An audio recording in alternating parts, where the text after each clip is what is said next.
Samyutta Nikaya, SN. Translated by Bhikkhu Bodhi. Suttacentral.net and suttas.com. Chapter 1 Devata Samyutta. Connected Discourses with Devatas. 002, SN.1.11-SN.1.20. To the Garden of Delight SN.1.11. Nandana, thus have I heard. On one occasion the Blessed One was dwelling at Savatthi in Jeta's Grove, Anathapindika's park. There the Blessed One addressed the Bhikkhus thus, Bhikkhus. Venerable Sir, those Bhikkhus replied. The Blessed One said this. Once in the past, Bhikkhus, a certain devata of the Tiyavadi.sa host was reveling in Nandana Grove, and LT11 and GT supplied and endowed with the 5 chords of celestial sensual pleasure, accompanied by a retinue of celestial nymphs. On that occasion he spoke this verse. They do not know bliss, who have not seen Nandana, the abode of the glorious male devas, belonging to the host of 30. When this was said, Bhikkhus, a certain devata replied to that devata in verse, don't you know, you fool, that maxim of the era ants? Impermanent are all formations, their nature is to arise and vanish. Having arisen, they cease. Their appeasement is blissful. SN.1.12 Delight at Savatthi. Standing to one side, that devata recited this verse in the presence of the Blessed One, one who has sons delights in sons, one with cattle delights in cattle. Acquisitions truly are a man's delight, without acquisitions one does not delight. The Blessed One. One who has sons sorrows over sons. One with cattle sorrows over cattle. Acquisitions truly are a man's sorrows. Without acquisitions one does not sorrow. SN.1.13 None equal to that for a son. At Savatthi. Standing to one side, that devata spoke this verse in the presence of the Blessed One, there is no affection like that for a son, no wealth equal to cattle. There is no light like the sun. Among the waters the ocean is supreme. The Blessed One. There is no affection like that for oneself. No wealth equal to grain. There is no light like wisdom. Among the waters the rain is supreme. SN.1.14 The Katiya. The Katiya is the best of bipeds. The ox, the best of quadrupeds. A maiden is the best of wives. The firstborn, the best of sons. The Buddha is the best of bipeds.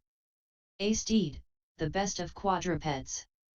An obedient woman is the best of wives. A dutiful boy, the best of sons.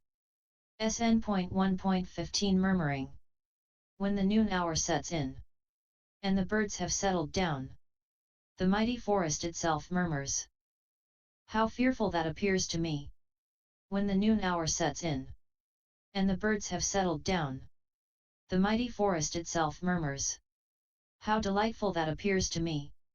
SN.1.16 Drowsiness and lethargy. Drowsiness, lethargy, lazy stretching. Discontent, torpor after meals.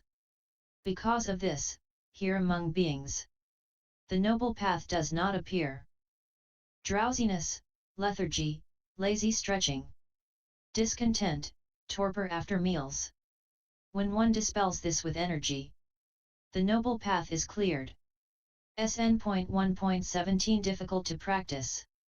The ascetic life is hard to practice, and hard for the inept to endure. For many are the obstructions there, in which the fool founders. How many days can one practice the ascetic life? If one does not rein in one's mind, one would founder with each step. Under the control of one's intentions, drawing in the mind's thoughts, as a tortoise draws its limbs into its shell. Independent, not harassing others, fully quenched. A bhikkhu would not blame anyone. SN.1.18 A sense of shame. Is there a person somewhere in the world who is restrained by a sense of shame? One who draws back from blame, as a good horse does from the whip. Few are those restrained by a sense of shame. who fare always mindful. Few, having reached the end of suffering, fare evenly amidst the uneven. SN.1.19 A little hut. Don't you have a little hut? Don't you have a little nest? Don't you have any lines extended?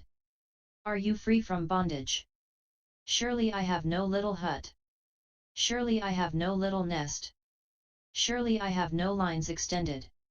Surely I'm free from bondage. What do you think I call a little hut? What do you think I call a little nest? What do you think I call lines extended? What do you think I call bondage? It's a mother that you call a little hut. A wife that you call a little nest. Sons that you call lines extended. Craving that you tell me is bondage. It's good that you have no little hut. Good that you have no little nest. Good that you have no lines extended. Good that you are free from bondage. SN.1.20 Samiddhi. Thus have I heard. On one occasion the Blessed One was dwelling at Rajagaha in the hot springs park. Then the Venerable Samiddhi, having risen at the first flush of dawn, went to the hot springs to bathe. Having bathed in the hot springs and come back out, he stood in one robe drying his limbs. Then, when the night had advanced, a certain devata of stunning beauty, illuminating the entire hot springs, approached the Venerable Samiddhi. Having approached, she stood in the air and addressed the Venerable Samiddhi in verse, without having enjoyed you seek alms, Bhikkhu, you don't seek alms after you've enjoyed. First enjoy, Bhikkhu, then seek alms, don't let the time pass you by. I do not know what the time might be, the time is hidden and cannot be seen. Hence, without enjoying, I seek alms. Don't let the time pass me by. Then that devata alighted on the earth and said to the Venerable Samiddhi, you have gone forth while young, Bhikkhu, a lad with black hair, endowed with the blessing of youth, in the prime of life, without having dallied with sensual pleasures. Enjoy human sensual pleasures, Bhikkhu, do not abandon what is directly visible in order to pursue what takes time. I have not abandoned what is directly visible, friend, in order to pursue what takes time. I have abandoned what takes time in order to pursue what is directly visible.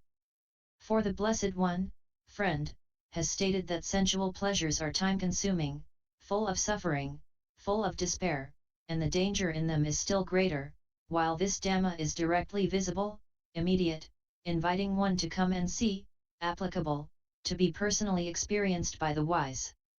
But how is it, Bhikkhu, that the Blessed One has stated that sensual pleasures are time-consuming, full of suffering, full of despair, and the danger in them is still greater?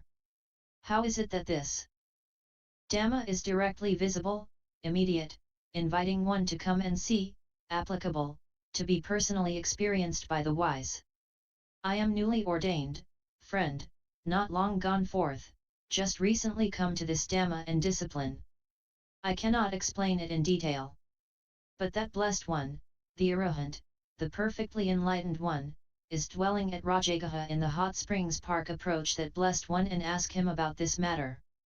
As he explains it to you, so you should remember it. It isn't easy for us to approach that Blessed One, Bhikkhu, as he is surrounded by other devatas of great influence. If you would approach him and ask him about this matter, we will come along too in order to hear the Dhamma. Very well, friend, the Venerable Samiddhi replied.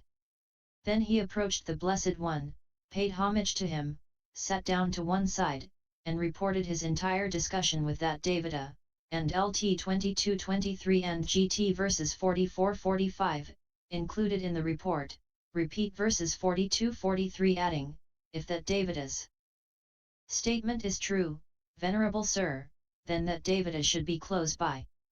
When this was said, that devata said to the Venerable Samiddhi, ask, Bhikkhu. Ask, Bhikkhu. For I have arrived. Then the Blessed One addressed that devata in verse. Beings who perceive what can be expressed become established in what can be expressed. Not fully understanding what can be expressed, they come under the yoke of death. But having fully understood what can be expressed, One does not conceive one who expresses, for that does not exist for him, by which one could describe him. If you understand, Spirit, speak up. I do not understand in detail, Venerable Sir, the meaning of what was stated in brief by the Blessed One. Please, Venerable Sir, let the Blessed One explain it to me in such a way that I might understand in detail the meaning of what he stated in brief. The Blessed One. One who conceives I am equal, better, or worse, might on that account engage in disputes.